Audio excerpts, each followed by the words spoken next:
चलिए स्टार्ट करते हैं।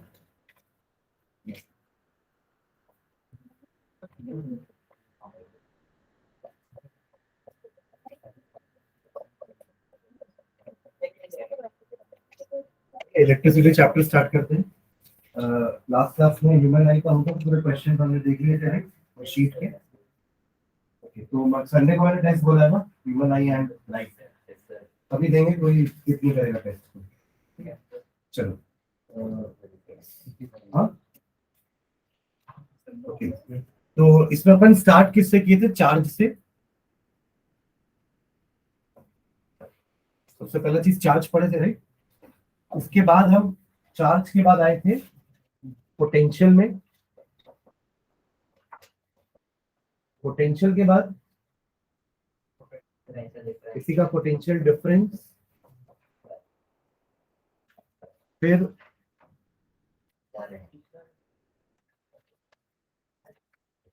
आए थे हम करंट पे, फिर हाँ इलेक्ट्रिक सर्किट कैसा होता है क्या होता है, देन सर्किट में उसके सिंबल नंबर समझ आएंगे, ठीक है। उसके बाद हम देखे थे ओम्स लॉ, और इस ओम्स लॉ में हमने रेजिस्टेंस को इन्वेंट किया, इंट्रोड्यूस किया, ठीक है। ओके, उसके बाद इसी रेजिस्टेंसेस का डिपेंडेंसी देखे थे, कौन कौन से फैक्टर्स पे डिपेंड कर रहा है। तो वहां से क्या इन्वेंट किए थे आकाश? रेजिस्टिविटी, ठीक है, रेजिस्टिविटी, ठीक है। उसके बाद हम आए थे कॉम्बिनेशन ऑफ रेजिस्टेंसेस में, कि किस तरीके से हम रेजिस्टेंसेस को कॉम्बिनेशन कंबाइन करते हैं, combination of resistances. After that वो तो मैग्नेटिक वाले पार्ट है, इसमें नहीं पढ़े थे।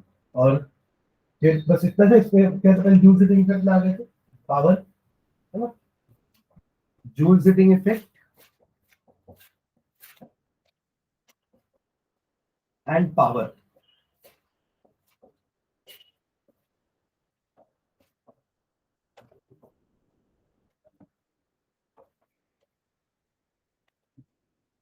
ठीक है, तो ये सारे टॉपिक्स हमने इलेक्ट्रिसिटी चैप्टर में पढ़े थे।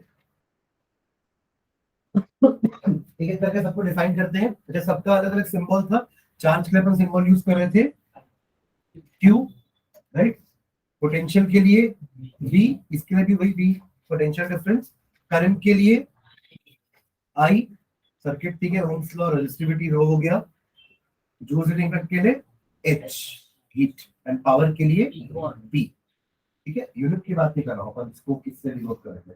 और जब यूनिट की बात करेंगे तो उसका यूनिट क्या था? कूलम, और कूलम का भी एक सिंबल है दैट इज C। जब इसके यूनिट की बात करें तो दैट वाज वोल्ट, और उसका सिंबल था V। ये आपका सेम पोटेंशियल डिफरेंस भी सेम रहेगा, ठीक है।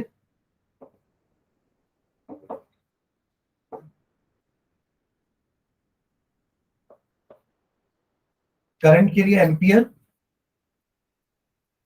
रिप्रेजेंटेड बाय A, ठीक है। सर्किट के अलग सिंबल पढ़े थे। रेजिस्टेंस के लिए ओम डिनोटेड बाय, तो ओमेगा बोलते हैं, सिंबल का नाम क्या है? ओमेगा, ठीक है। Then resistivity ohm metre, resistivity क्या बोले थे अपन ने? Ohm metre. Then combination of resistance होगा इसका जूल्स, जूल्स, ठीक है। और ये था आपका वॉट। इसी में हमने एक कमर्शियल यूनिट ऑफ एनर्जी भी देखा था ना, एक commercial energy that was kilowatt hour ना। तो इसी में ये तो पावर हो गया। और पावर के अलावा हमने एक और पॉइंट लास्ट देखा था, that was the commercial unit of energy, और इसका यूनिट था किलोवाट, ठीक है। पावर होता है कि आपका एनर्जी अपॉन टाइम, ठीक है, power is energy upon time, ठीक है। तो सबके कुछ फॉर्मूले भी देखे थे, है ना। पहले डेफिनेशन समझते हैं। चार्ज क्या था आपका? It was the property of the substance जिससे वो एक इलेक्ट्रिक फील्ड से अट्रैक्ट या रिपेल होगा, that is the charge. Charge her body में होगा। अगर वो एक चार्ज बॉडी है तो उससे वो किसी इलेक्ट्रिक फील्ड से अट्रैक्ट या रिपेल होगी, ठीक है। और इसका अपन क्या पढ़े थे? Q is equals to N into E, Q is equals to n into e, जहाँ पे n का मतलब होता है number of electrons and e is the charge on electron. मतलब अगर 10 इलेक्ट्रॉन है तो टोटल चार्ज कितना हो जाएगा 10 इंटू 1.6 इंटू 10⁻⁻19 कूलम। तो यहाँ पे e क्या है आपका, e is equals to 1.6 into 10⁻⁻19, right. यही हमने एक चीज और डिराइव की थी कि एक कूलम चार्ज में कितने इलेक्ट्रॉन है। आप जब बोल रहे हो कि एक इलेक्ट्रॉन का चार्ज इतना कूलम है, तो how much electron is there in one coulomb of charge, अपन इसको डिराइव किया था ना। तो क्या क्या आया था, अगर वन कूलम में मैं चाह रहा हूं तो that was coming out to be 6.25 into 10⁻18 electrons. और ये आया कैसे था, हम स्टार्ट किए थे कि 1.6 इंटू 10⁻⁻19 कूलम का मतलब एक इलेक्ट्रॉन होता है, right.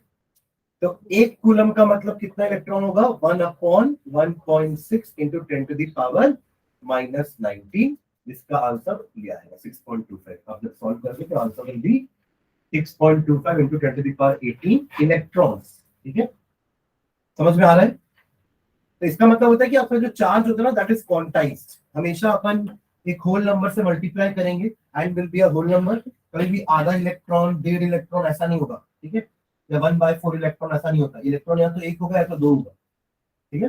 That is the value of n is a whole number, ठीक है। Okay, next coming on to be volt. Volt में अपन चार्ज पढ़ने के बाद वोल्ट में आए थे कि जब एक चार्ज को मूव कराना है तो what is the work done in moving a charge from infinity to that point.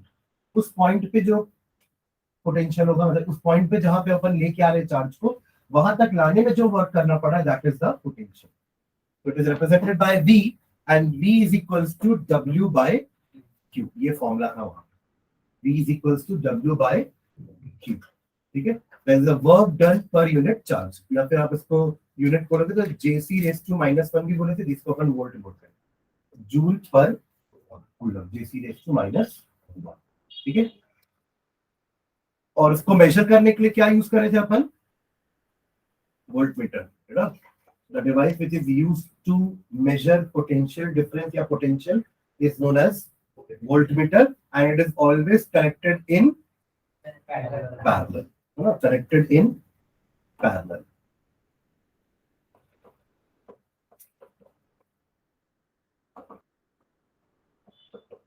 Connected in parallel. ठीक है। पोटेंशियल डिफरेंस भी ऐसे ही हो जाएगा, बस दो पॉइंट के बीच का पोटेंशियल डिफरेंस निकालना पड़ेगा हमें। बाकी यूनिट सेम रहेगी, मेजरमेंट भी वोल्टमीटर से ही करेंगे, एंड ये भी आपका पैरेलल कनेक्ट होगा, ठीक है। ओके, जिस भी दो पॉइंट के बीच में आपको पोटेंशियल डिफरेंस निकालना है, आप दोनों आपके जो टर्मिनल्स हैं वोल्टमीटर के, उन दोनों को उस दो पॉइंट में कनेक्ट करके you will get the reading on voltmeter, ठीक है। Okay, next coming on to be current. Current क्या था आपका, it is the charge flowing per unit time. कितना चार्ज फ्लो कर रहा है पर सेकेंड। तो I is equals to Q bye T, I is equals to Q bye T, ठीक है। या फिर आप इसको जो एम्पियर यूनिट लिख रहे हो उसको आप क्या लिख सकते हो, coulomb per second, coulomb per second, ठीक है। और इसको मेजरमेंट करने के लिए एमीटर, ठीक है, एमीटर। मल्टीमीटर मैंने बताया था कि हाँ आप उनसे सब मेजर कर सकते हैं, बट अगर प्रॉपर इंस्ट्रूमेंट पूछा जाए तो एमीटर ही लिखना है, ठीक है। मल्टीमीटर के भी उस पार्ट को वोल्टमीटर और एमीटर ही तो बोलेंगे ना, जो करंट मेजर कर रहा हो, ठीक है। ओके, तो एमीटर, और इसको हमेशा हम कैसे लगाते हैं, सीरीज में, connected in series, connected in series, ठीक है। नेक्स्ट, सर्किट में जब अपन आए थे तो सर्किट क्या होता है, it is a closed path. Circuit क्या होता है, एक क्लोज्ड पाथ, जिसको हमारे डोमेस्टिक सर्किट में क्लोज कौन करता है, स्विचेस। बाकी पूरा पाथ, हाँ, बाकी पूरा पाथ कंटिन्यूअस है, बस एक जगह ओपनिंग होती है, उस ओपन को हम क्या बोलते हैं, स्विच। जहां आपने स्विच को क्लोज किया है ना, या ऑन किया स्विच को, तो आपका सर्किट क्लोज हो जाता है।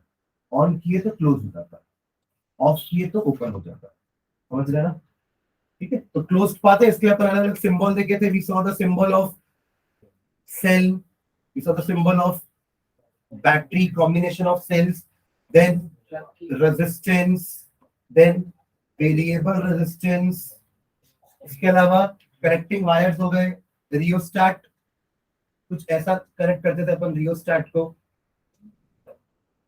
ठीक है। फिर स्विच था ना, आपका टैपिंग वाला स्विच था, और एक कैसा था, प्लग की था, लाइक दिस, प्लग की ओपन, प्लग की क्लोज्ड, एक डॉट आ रहा है मतलब वहां पे आपका प्लग की एंटर कर चुका है, मतलब सर्किट इज नाउ क्लोज्ड, ठीक है। सर्किट क्लोज मतलब बंद नहीं हुआ है, ठीक है, तो मैं आपका सर्किट चालू हुआ है, ठीक है। इसके अलावा और भी अपन क्या देखे थे कि एमीटर को अपन ए से रिप्रेजेंट करते हैं, वोल्ट मीटर को वी से रिप्रेजेंट करते हैं, गैल्वेनोमीटर को जी से रिप्रेजेंट करते हैं, फ्यूज था आपका, बल्ब था, बल्ब के लिए अपन ऐसा कॉइल बना देते थे, राइट। फिर फ्यूज के लिए क्या करते थे, ऐसा कुछ सिंबल था, ठीक है। ये सारे सिंबल्स यूज करके हम सर्किट डिजाइन करते हैं, ठीक है। Coming on to Ohm's law, तो ओम्स लॉ में क्या था,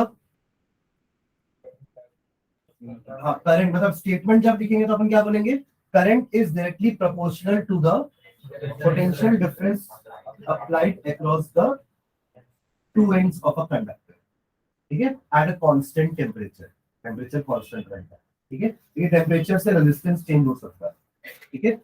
तो लिखते समय, स्टेटमेंट लिखते समय करंट पहले आएगा, पोटेंशियल डिफरेंस बाद में आएगा, पर जब आप स्टेटमेंट लिखोगे तो V directly proportional to I, ठीक है। ये इसका मैथमेटिकल स्टेटमेंट है, और वो प्रोपोर्शनलिटी साइन डालने के लिए आप I इंटू आर करोगे, R एक कांस्टेंट है, इसको मल्टीप्लाई कर रहे हैं, and that constant is known as resistance, ठीक है।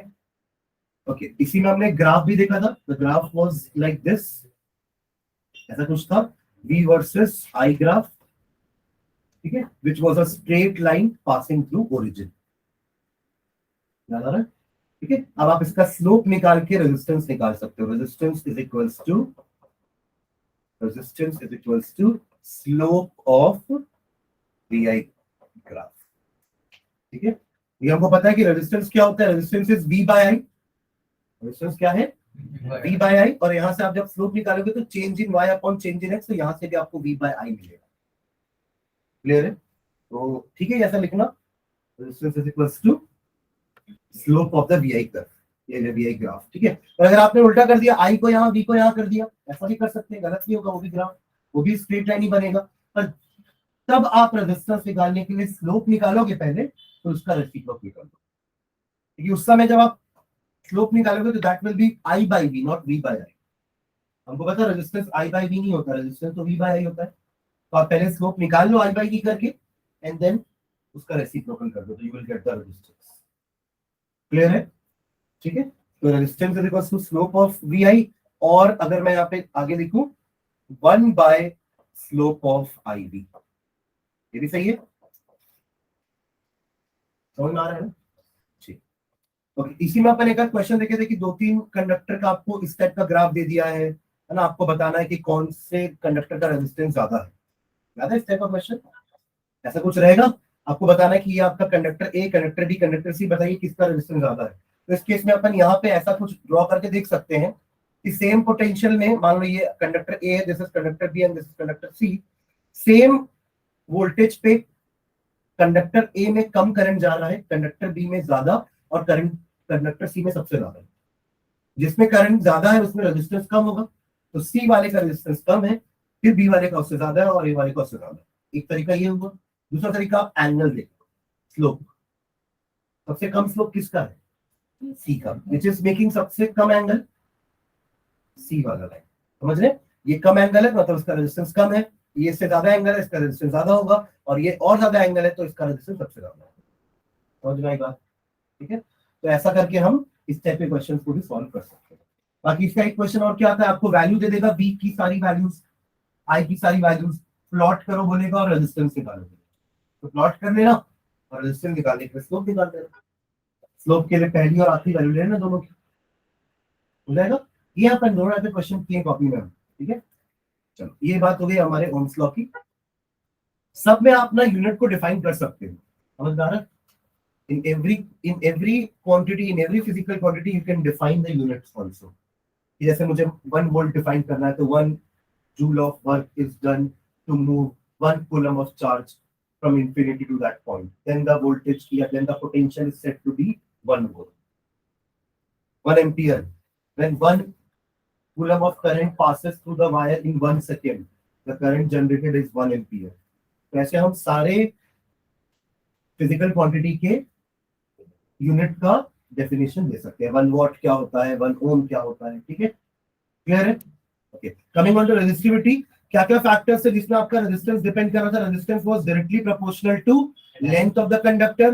Resistance was directly proportional to 1 by area of cross section. Directly बोले ना वर्ड तो 1 बाय ए. इनवर्सली बोलते तो ए बोलते हैं कि resistance is inversely proportional to area of cross section of the wire. कि वायर कितना लंबा है, कितना पतला है, कितना मोटा है, कितना छोटा है, उस पर डिपेंड करेगा. समझ रहे हैं. और इन दोनों को हटाने के लिए प्रोपोर्शनलिटी कांस्टेंट आएंगे. That will be r is equals to rho l by a. इसका यूनिट आप यहां से निकाल सकते हो. Rho is equals to ra by l होगा. आप सबकी यूनिट पुट करो, you will get the unit of resistivity as ohm metre. ठीक है. और एक फैक्टर और था, रेजिस्टेंस किस पे डिपेंड करता है. तो मटेरियल हो गया, वो रेजिस्टिविटी हो जाएगा, क्योंकि हर मटेरियल की रेजिस्टिविटी अलग अलग होती है. तो मटेरियल चेंज करोगे तो रेजिस्टिविटी चेंज होगी, बट लेंथ और एरिया चेंज करने से वायर का रेजिस्टिविटी चेंज नहीं होती, रेजिस्टेंस बस चेंज. ठीक है. हाँ, टेम्परेचर चेंज करोगे तो भी एक रेजिस्टेंस चेंज होगा आपका. टेम्परेचर बढ़ाओ, रेजिस्टेंस बढ़ जाएगा, क्योंकि करंट कम हो जाएगा. क्योंकि आपका पहले से ऑलरेडी इलेक्ट्रॉन एक अच्छे मैनर्ड वे में चल रहा था, राइट. आपने उसका टेम्परेचर बढ़ा के उसको थोड़ा सा एजिटेट कर दिया, अब वो इधर उधर भागेगा. तो पहले वो अच्छे से चल रहा था, आपके टेम्परेचर बढ़ाने से उसका पाथ थोड़ा सा बिगड़ गया, तो करंट कम हो जाएगा, यानी कि रेजिस्टेंस बढ़ जाएगा. ठीक है. तो टेम्परेचर बढ़ने पे आपका रेजिस्टेंस जो है वो बढ़ेगा. As temperature increases, resistance also increases, current decreases. ठीक है, because current and resistance are inversely proportional. ठीक. Okay, coming on to combination. थोड़ा पे कॉम्बिनेशन देखे थे. एक आपका था सीरीज, राइट. एक था सीरीज और दूसरा था आपका पैरेलल. सीरीज में अगर 3 रेजिस्टेंस आपस में लाइक दिस कनेक्टेड है, R1, R2, R3, तो इनका इक्विवेलेंट रेजिस्टेंस क्या होता था. RS is equals to R1 plus R2 plus R3 and so on. समझ रहे. This is your resistance R1, this is R2 and this is R3. ठीक है. और वही अगर आपके रेजिस्टेंस अगर पैरेलल में कनेक्टेड है तो क्या होगा. हाँ, उनका इक्विवेलेंट होगा 1 by RP is equals to 1 by R1 plus 1 by R2 plus 1 by R. वो 1 बाय RP आपको पूरा सॉल्व करके उसको रेसिप्रोकल करना पड़ेगा. ठीक है. ओके, तो यहां से अपन ने कंक्लूजन क्या निकाला था कि जो RS है वो तीनों से बड़ा होता है ना, और RP जो है वो तीनों से छोटा होगा. तो इक्विवेलेंट रेजिस्टेंस आएगा वो छोटे से भी छोटा होगा और यहाँ बड़े से भी बड़ा. ठीक है. हमने कुछ इंपॉर्टेंट एक आध वो भी निकाले थे ना, कि अगर एक जैसे रेजिस्टेंसेस है, इक्विवेलेंट रेजिस्टेंस लगे हुए हैं, n equivalent resistances are connected, है ना, तो आपका उस केस में सीरीज कॉम्बिनेशन क्या हो जाएगा, n इंटू r. अगर R टाइप का रेजिस्टेंस n टाइम्स लगा हुआ है सीरीज में, तो its equivalent will be n into r. मतलब 5 ओम के अगर 10 रेजिस्टेंसेस लगे हुए हैं तो 5 को 10 बार ऐड करने से अच्छा 5 इंटू 10 कर. आंसर वही आएगा. 5 को 10 बार ऐड करो या 5 इंटू 10 कर दो, बोथ तरीके से या बोथ वे से आंसर आपका 50 ओम ही आएगा. समझ आ रही बात. ठीक है. तो RS is equals to NR. और वही अगर अपन एक जैसे रेजिस्टेंस को पैरेलल में लगाते हैं, जैसे आप मान के चलिए कि 4 ओम के 4 रेजिस्टेंसेस लगे हुए हैं, तो वहां पर हम क्या करते हैं RP बाय, तो RP is equal to R by N. R by N, so that will be the equivalent resistance. समझ में आ रही बात. मतलब 5 ओम के 5 लगे हैं तो उनका इक्विवेलेंट 1 ओम आएगा. 5 बाय 5 5 ओम का रेजिस्टेंस है और कितने लगे हैं, 5 लगे.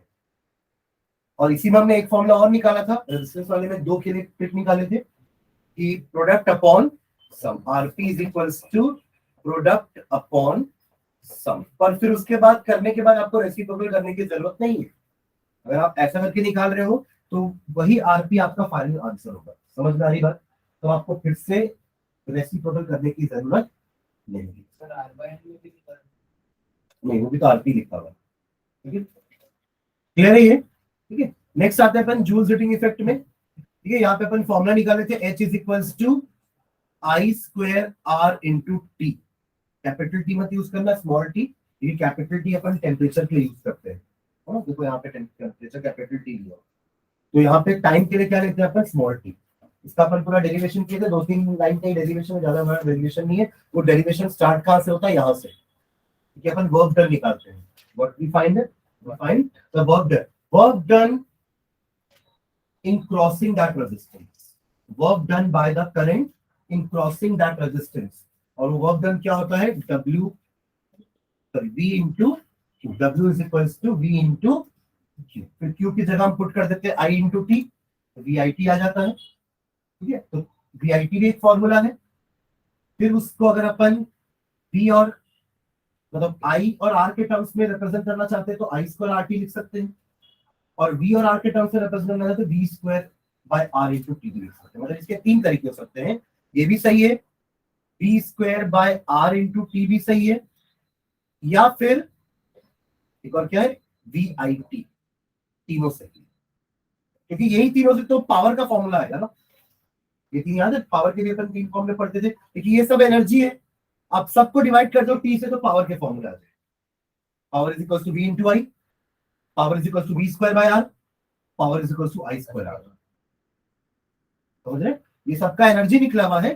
पावर के लिए आप क्या करते हो? Power is nothing but energy upon time. तो सबको टाइम से डिवाइड कर दो, तो आपको क्या क्या फॉर्मूला मिल जाएगा? इससे मिलेगा आपको I स्क्वायर R, इससे मिलेगा आपको V स्क्वायर बाय R, और इससे आपको मिलेगा V इंटू आई। समझ वाली बात? पक्का समझ में लिख रहा है आपको? समझ में आ रहा क्या क्या लिखा होगा? हाँ, अच्छा तो नहीं हो गया? पूरा चैप्टर हो गया एक साइड में। इस टाइप के ना, हाँ, इस टाइप के शॉर्ट हैंड नोट्स आप लोग को बनाने चाहिए पढ़ते समय, है ना। आप लोग अभी फर्स्ट प्री बोर्ड दिए तब अगर पढ़े होंगे तो उन चैप्टर्स का एक शॉर्ट हैंड नोट्स बनना चाहिए था। अब सेकंड दिए तो सेकंड का बनना चाहिए था। कुछ कुछ जो चैप्टर जो फर्स्ट वाले में नहीं बना पाए होंगे, तो इससे क्या होगा? अब अगर थर्ड कोई प्री बोर्ड हुआ या यहाँ का आपको फुल लेंथ टेस्ट देना है, तो आपको पूरी 2-3 बुक जो भरी होगी आपके पूरे सारे समय यहाँ पे, वो 2-3 बुक नहीं पलटना पड़ेगा, बस वो शॉर्ट हैंड नोट्स एक बार रिवाइज करने के काम आ जाएगा। समझ रहे हो क्या बोल रहे हैं? है ना? तो ये शॉर्ट हैंड नोट्स रिविजन के लिए बहुत हेल्पफुल होते हैं। ठीक है, तो जूल हीटिंग इफेक्ट के हमने कुछ एग्जांपल्स भी देखा था ना डे टू डे लाइफ का, जिसमें अपन बोल सकते हैं कि इलेक्ट्रिक आयरन, है ना, उसके बाद आपका गीजर, टोस्टर, ओवन, है ना, फ्यूज, बल्ब। ठीक है, तो ये कुछ आपके डे टू डे लाइफ के एग्जांपल है जहां पे हम जूल हीटिंग इफेक्ट को यूज करते हैं। ठीक है, ओके, पावर के लिए हो गया वॉट, और एक और यूनिट क्या हो जाती है इसकी? किलोवाट। वॉट और किलोवाट। ठीक है, 1 kilowatt is equal to 1000 watt. तो power is nothing but the rate of doing work. Power क्या होता है? हम फिजिक्स में ही पावर पढ़ते थे ना, वर्क एनर्जी पावर। तो पावर का मतलब होता है रेट ऑफ डूइंग वर्क। तो वहां हम फिजिकल वर्क बोलते थे, यहाँ पे इलेक्ट्रिकल वर्क, कि कितना जल्दी काम हो रहा है ना पावर। तो यूनिट में भी देखो ना आपको, जूल्स पर सेकेंड। आप तो एक तो वॉट लिखी हो, बट एक्चुअली में इसका यूनिट और क्या हो सकता है? जूल पर सेकेंड। 1 सेकेंड में कितना जूल एनर्जी कंज्यूम कर रहा है। मतलब कोई बल्ब अगर 20 वॉट का है तो उसका मतलब क्या है? That bulb is consuming 20 joules of energy per second. 20 joule of energy per second. ठीक है, okay. The last commercial unit of energy था किलोवाट आवर। जो अपन देखते हैं कि हमारा जो बिजली बिल आता है वहां पे कितने यूनिट्स हमने कंज्यूम किए, that is known as kilowatt hour. इसको अपन यूनिट भी बोलते हैं। क्या बोलते हैं? यूनिट। 1 यूनिट, 2 यूनिट, आपने 50 यूनिट, आपने 500 यूनिट कंज्यूम किए एक महीने में, तो आपका बिल इतना आया है। तो 1 यूनिट का मतलब होता क्या है? Kilowatt hour. एक्चुअली एनर्जी बोल रहे हैं ना अपन, it is the commercial unit of energy. कई लोग को लगता है कि यहाँ पे किलोवाट है तो ये कमर्शियल यूनिट ऑफ पावर होगा, और आप ये भी तो देखो कि किलोवाट के साथ टाइम भी मल्टीप्लाई है, एंड पावर इनटू टाइम क्या होता है, एनर्जी। पावर इनटू टाइम क्या होता है, एनर्जी। तो ये एनर्जी का यूनिट है किलोवाट आवर, हमें क्लियर, ठीक है। तो यहाँ से आप किलोवाट आवर मतलब आप हर डिवाइसेस के पहले पावर को किलोवाट में कन्वर्ट करो, क्योंकि कुछ डिवाइसेस के पावर किलोवाट में दिए होंगे, हो सकता है कुछ डिवाइसेस के पावर आपको वॉट में दिए होंगे, तो convert all those power which are in watt into kilowatt, kilowatt में चेंज कर देंगे। अब फिर हम देखेंगे कि हर डिवाइसेस हमने कितने कितने घंटे चलाया है हर दिन, मल्टीप्लाई कर देंगे टाइम से, कि एक 5 किलोवाट का डिवाइस 2 घंटे चला है, तो 5 kilowatt into 2 our is 10 kilowatt hour, मतलब उसने उस दिन में कितना 10 यूनिट कंज्यूम किया इलेक्ट्रिकल एनर्जी का। लाइकवाइज आप हर डिवाइसेस का ऐसे किलोवाट आवर में एनर्जी निकाल सकते हैं, ठीक है। आप ऐड करो, आपको पर यूनिट का अगर प्राइस पता है तो you can calculate the price या बिल, ठीक है। और इसका रिलेशनशिप हमने देखा था जूल्स के साथ, ये भी एनर्जी का यूनिट है, जूल्स भी एनर्जी का यूनिट है ना, तो इसका रिलेशन अपन जूल का निकाल सकते हैं। हमको क्या करना होता है, बस वॉट की जगह किलोवाट की जगह 1000 वॉट और 1 आवर की जगह 3600 सेकेंड्स, राइट। क्योंकि हमको पता है what into second is joule, है ना। जूल क्या होता है आपका, मैं आगे लिखा था क्या, ये जूल पर सेकेंड यहाँ लिखो, जूल पर सेकेंड आपका क्या होता है, वॉट। तो what into second will be joule, है ना। तो 3.6 इंटू 10⁶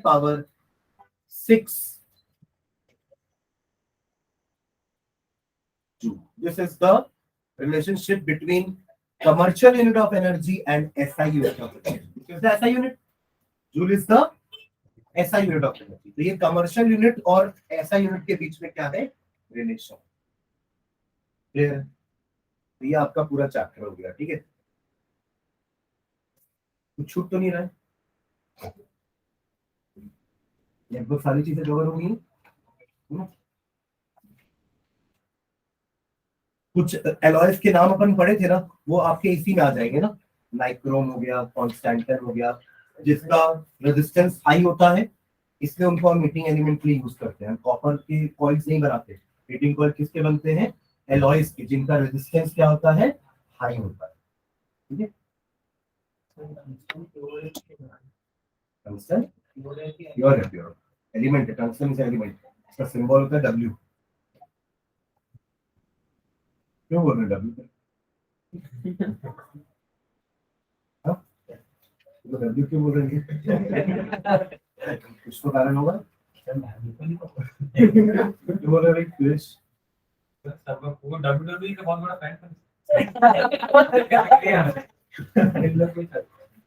ठीक है, चलो इग्नोर, चलो हो गया ये, ठीक है। तो कुछ क्वेश्चंस देखें इसका, बाकी मैं शीट आप लोग को कर दूंगा, कल में से शीट ले रहा है मैथ्स क्लास में। सर देखो वो सारी शीट देखो जी, और कुछ ठीक है, वो लास्ट चैप्टर पे जी, और कुछ एड्रेस लिखवा के जाना ऑफिस में, कौन सेवा है। चलो कुछ क्वेश्चंस देखते हैं इसमें से इलेक्ट्रिसिटी का, बाद में मैं कल शीट दूंगा, तो आप लोग संडे को ट्राई करना टेस्ट देने के बाद दिन भर, फिर हम मंडे को इलेक्ट्रिसिटी का शीट पूरा डिस्कस करते हैं, ठीक है। हाँ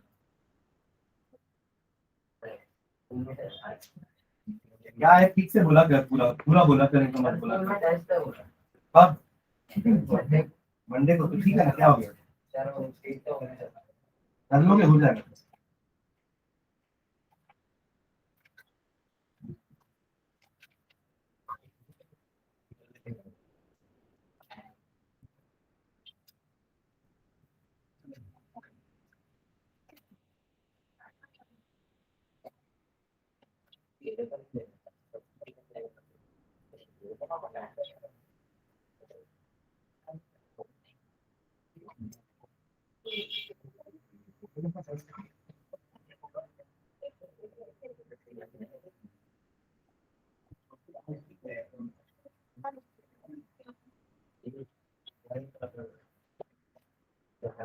हाँ देखो क्वेश्चन लिखना है, a cylindrical conductor of length L, a cylindrical conductor of length L and uniform area of cross section A, and uniform area of cross section A has resistance R. A cylindrical conductor of length L and uniform area of cross section A has resistance R. With full stop. The area of cross section of another conductor of same material. The area of cross section of another conductor of same material and same resistance, but of length 2L is. But of length 2L is. Resistance नहीं निकालना है, दोनों का resistance same दिया है, आपको area निकालना है। अच्छे से पढ़ो question. The area of cross section of another conductor of same material and same resistance but of length 12 is, उसका एरिया क्या होगा? मतलब हमको दो वायर, सुन लो पहले, हमको दो वायर दिए हुए हैं, सेम मटेरियल क्या है ना, एक वायर का लेंथ L है, दूसरे का लेंथ 2L है, इसका area of cross section A है और रेजिस्टेंस R है, इसका भी रेजिस्टेंस R ही चाहिए, तो A क्या होना चाहिए ये पूछ रहा है। समझ गए क्वेश्चन? सेकेंड वाला वायर हमने लेंथ तो डबल कर दी, पर एरिया क्या ले कि दोनों का रेजिस्टेंस बराबर है। तो आप पहले दोनों का रेजिस्टेंस निकाल लो। लेट्स टेक, इसको R1 ले लेते हैं, इसको R2 ले लेते हैं। तो R1 क्या होगा, देखो R1 will be rho L by A, आया ना, पहला ये होगा। और second R2 is equals to, rho तो सेम रहा जाएगा क्योंकि मटेरियल सेम है, L की जगह आ जाएगा 2L, और A की जगह में A डैश लिख लेता हूं, A डैश ही मुझे निकालना है। राइट, क्या था, क्लियर है? अब क्योंकि क्वेश्चन में दिया है कि R1 R2 बराबर है, सेम रेजिस्टेंस, तो दोनों को इक्वेट कर देते हैं। Rho L by A is equals to rho 2L upon A dash. तो रो कैंसल, L कैंसल, तो A डैश कितना आया, 2। एरिया भी डबल कर दो तो दोनों का सेम रेजिस्टेंस आएगा। आपने लेंथ डबल की ना, तो लेंथ डबल करने से एरिया रेजिस्टेंस डबल हो गया। अब एरिया भी डबल कर दो तो रेजिस्टेंस हाफ हो जाएगा, तो 2R का हाफ R हो जाएगा, ताकि रेजिस्टेंस सेम रहे। समझ में आ रहा है सर क्वेश्चन कैसे प्रोसीड करना है?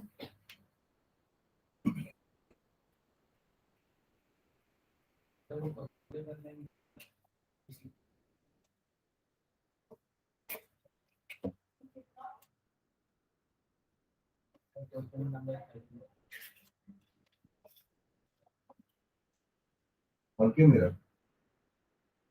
तो इसका कैसे हुआ?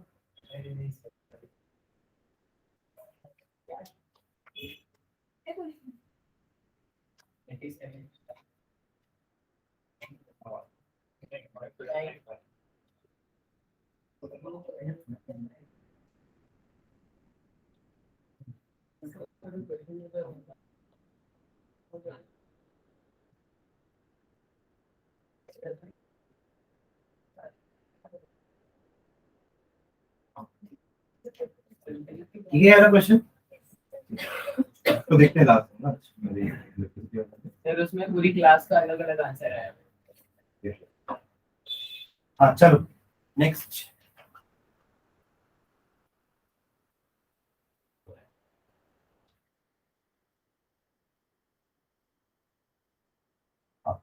A current of 1 ampere is drawn by a filament. A current of 1 ampere is drawn. A current of 1 ampere is drawn by a filament of an electric bulb, of an electric bulb,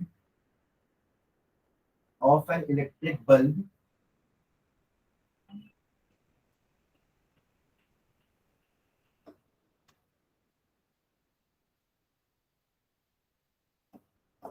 full stop. Number of electron passing through a cross section of the filament.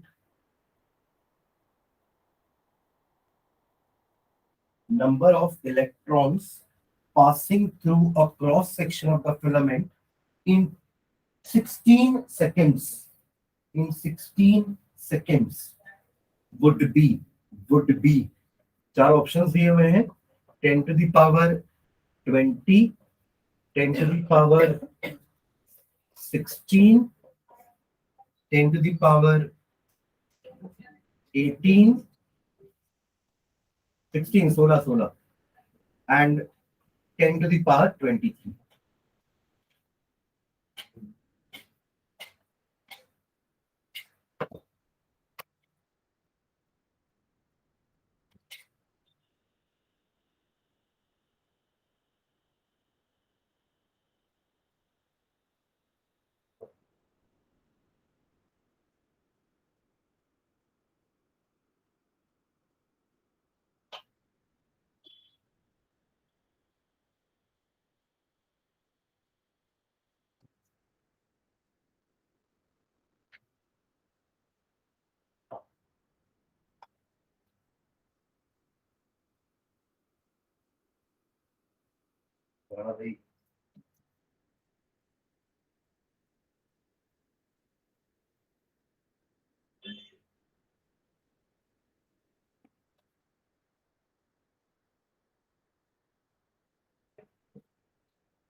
पार 20, ठीक है.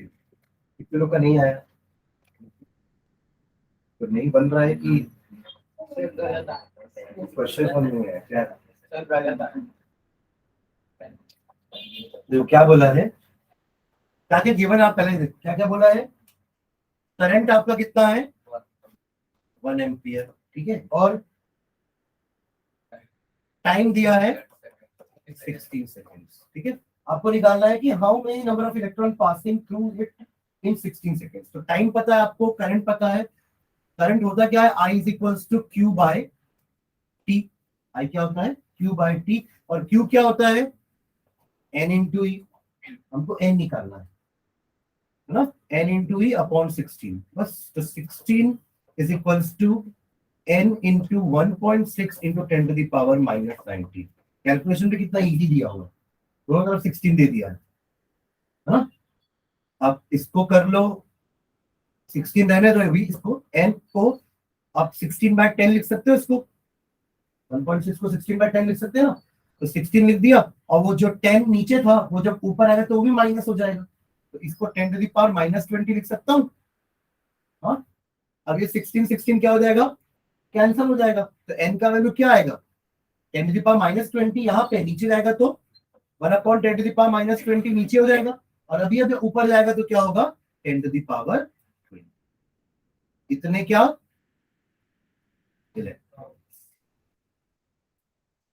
Clear है? ठीक. अब समझ में आ गया जिनको doubt हो रहा है? ठीक है.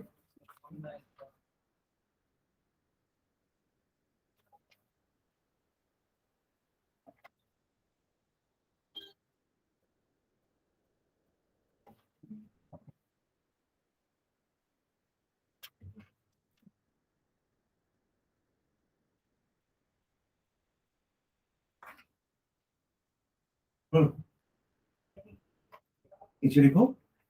The figure below shows 3 cylindrical copper conductors. The figure below shows 3 cylindrical copper conductors.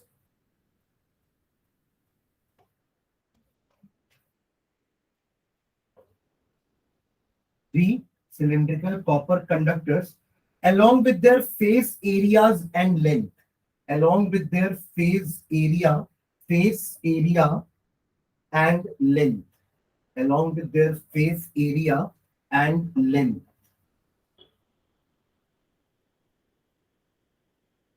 Compare the resistance and the resistivity of these three conductors. Compare the resistance and the resistivity of these three conductors.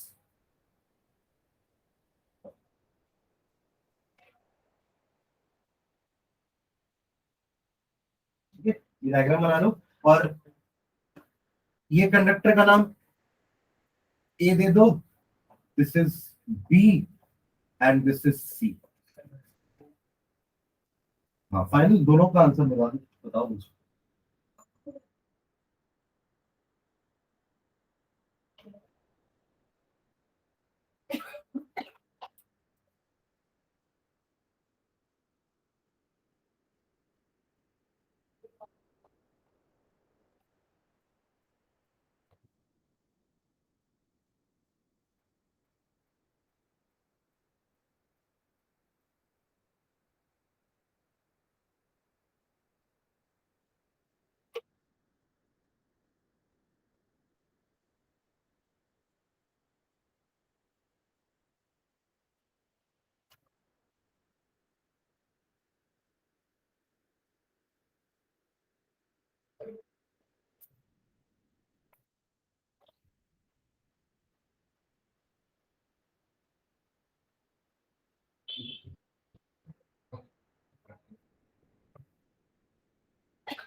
Are A R B R C नाम दे देना. ठीक है, R A R B R सी.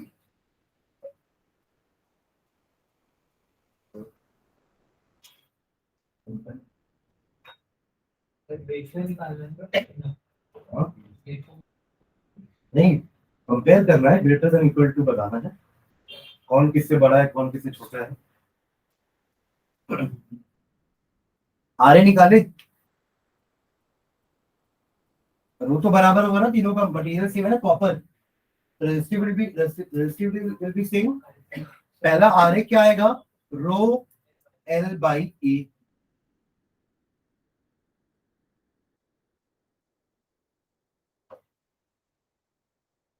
ठीक है, RB क्या आएगा, रो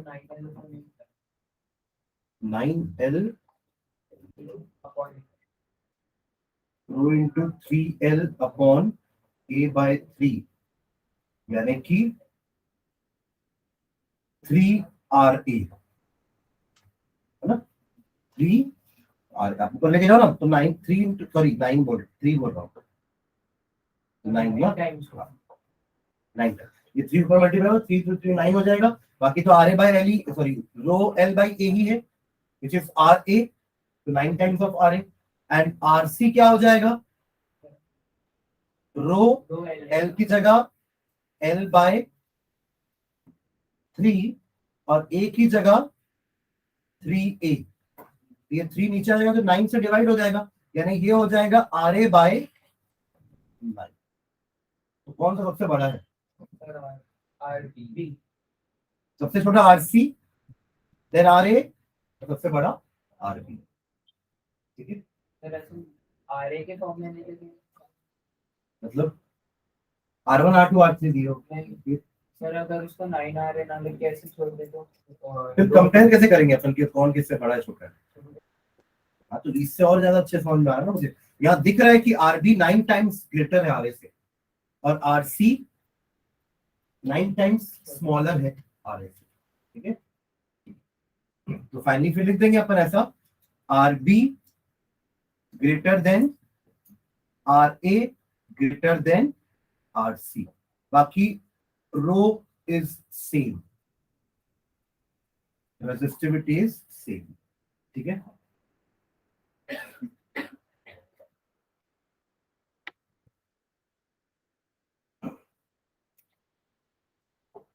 एक और लिखना।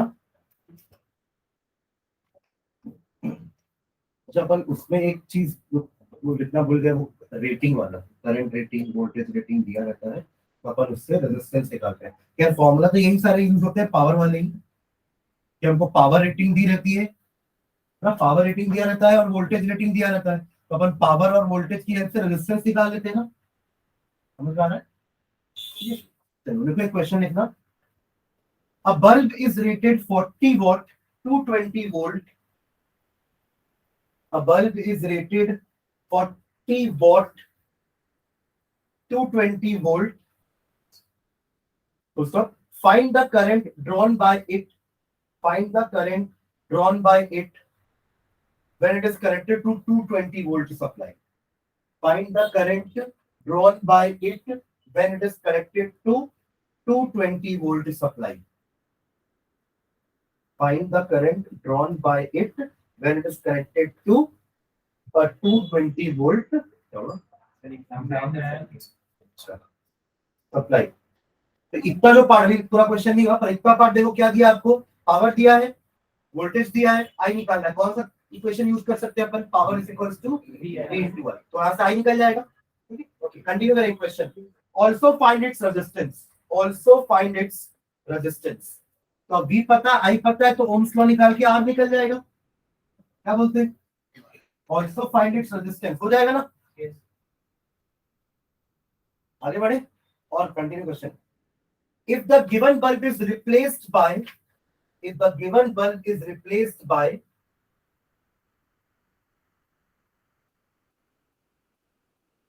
if the given bulb is replaced by a bulb of rating 25 watt, a bulb of rating 25 watt to 20 volt,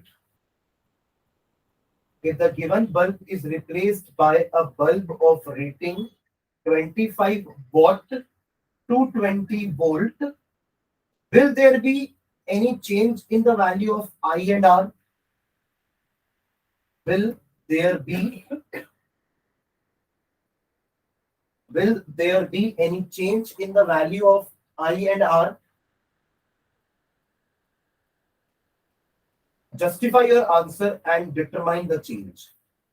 Justify your answer and determine the change. ठीक है, चलो मैंने जो बताया उसको करो। दोनों बार वही काम करना है। आपको पावर दिया है, पहले V इंटू आई करके I निकालो, फिर I इंटू R करके R निकालो, फिर पावर 40 से 25 हो गया।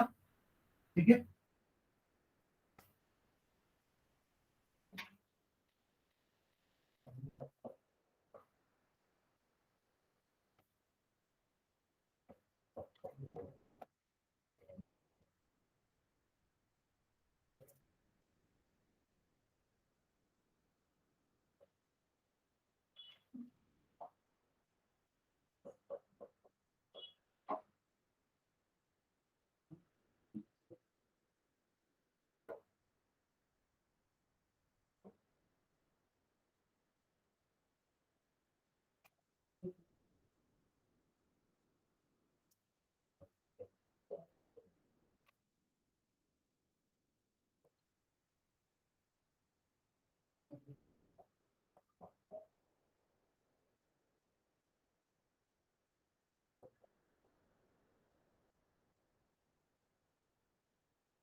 हुआ क्या?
सेंटीमीटर आएगा क्या?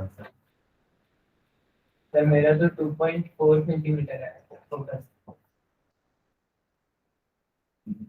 सर टीचर का तो निकला ही नहीं सर, वो ऑलरेडी क्वेश्चन ही कर दिया।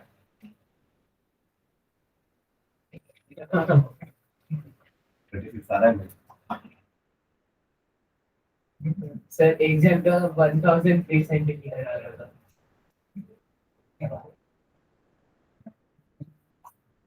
चलो हो गया क्या वाला क्वेश्चन? क्या क्या आ रहा है मेरे को बस पहले बता दो। पहले का करंट कितना आया?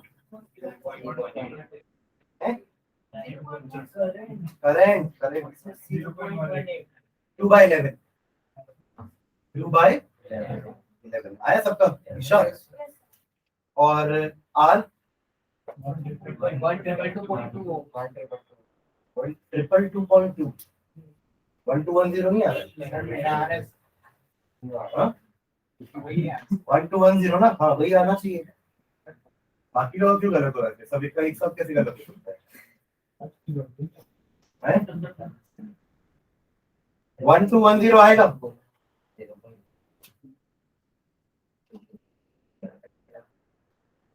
ठीक है, आफ्टर दैट अगला 25 वाले क्या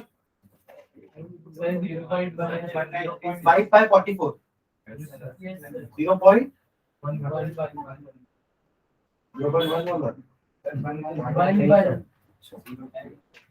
और रेजिस्टेंस 1936 ठीक है। तो इसका कंक्लूजन क्या निकालेंगे अपन, इस वाले का रेजिस्टेंस ज्यादा आया ना, पिछले वाले का तो 1-2 कुछ आ रहा था, इसका 1-9 कुछ आया, इसका पावर कम था तो रेजिस्टेंस ज्यादा आया ना, करंट कम कंज्यूम करेगा, करंट की वैल्यू कम भी आ रही ना, इसकी कितनी आ रही 0.1 और उसकी 0.18 और यहाँ 0.11, ये करंट कम भी कंज्यूम करता है। लाइन नीचे लिख लेना, low power bulb draws less current, low power bulb draws less current, low power bulb draws less current since its resistance is higher, since its resistance is higher, since its resistance is higher ठीक है। और बाकी ये जो question है, मैंने ये question एक बार सुन लो सब, है ना। अब कॉन्केव मिरर है, वो रियल इमेज बना रहा है विच इज 4 times मैग्नीफाइड, ठीक है। पहला मैग्निफिकेशन क्या दिया आपको 4 times, और वो क्योंकि रियल इमेज बनाना है तो उसका मैग्निफिकेशन -4 है ना, क्योंकि अपने पता है कि रियल इमेज में आपका मैग्निफिकेशन नेगेटिव आता है, ठीक है। ओके, उसके बाद क्या बोला है, the object is move 3 centimetre away, आपने ऑब्जेक्ट को 3 सेंटीमीटर पीछे लेके गए तो उससे मैग्निफिकेशन थोड़ा कम हुआ, क्योंकि हमें पता है कि जब ऑब्जेक्ट दूर से पास आता है तो इमेज की साइज बड़ी होती जाती है। जब फोकस पे था तो इमेज, सॉरी जब इंफिनिटी पे था इमेज, तो फोकस पे इमेज हाईली डिमिनिश थी, फिर जब आपने खिसका के उसको सी के पीछे रखा तब इमेज अभी भी डिमिनिश्ड है, बिटवीन एफ एंड सी,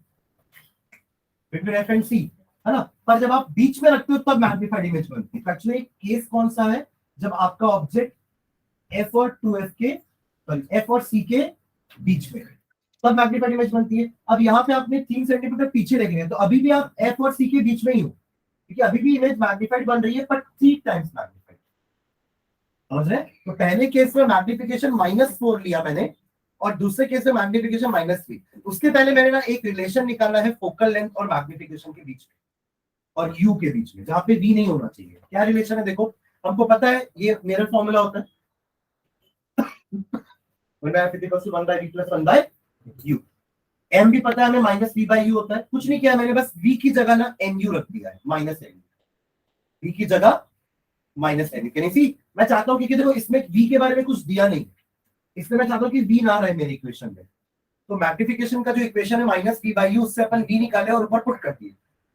तो अब जो इक्वेशन बना ना, इसको सॉल्व करने के बाद, वो फोकल लेंथ का इक्वेशन है in terms of m and u, जो चीज हमको यहाँ पे क्वेश्चन में दी हुई है।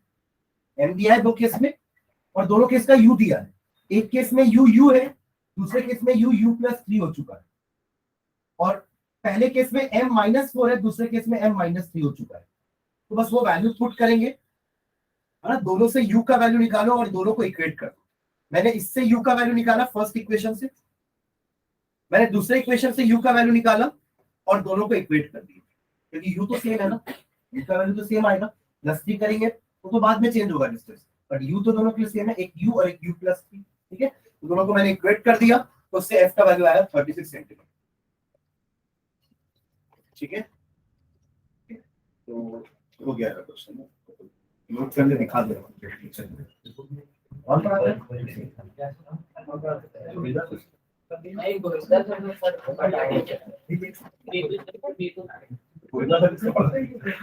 पढ़ा है नहीं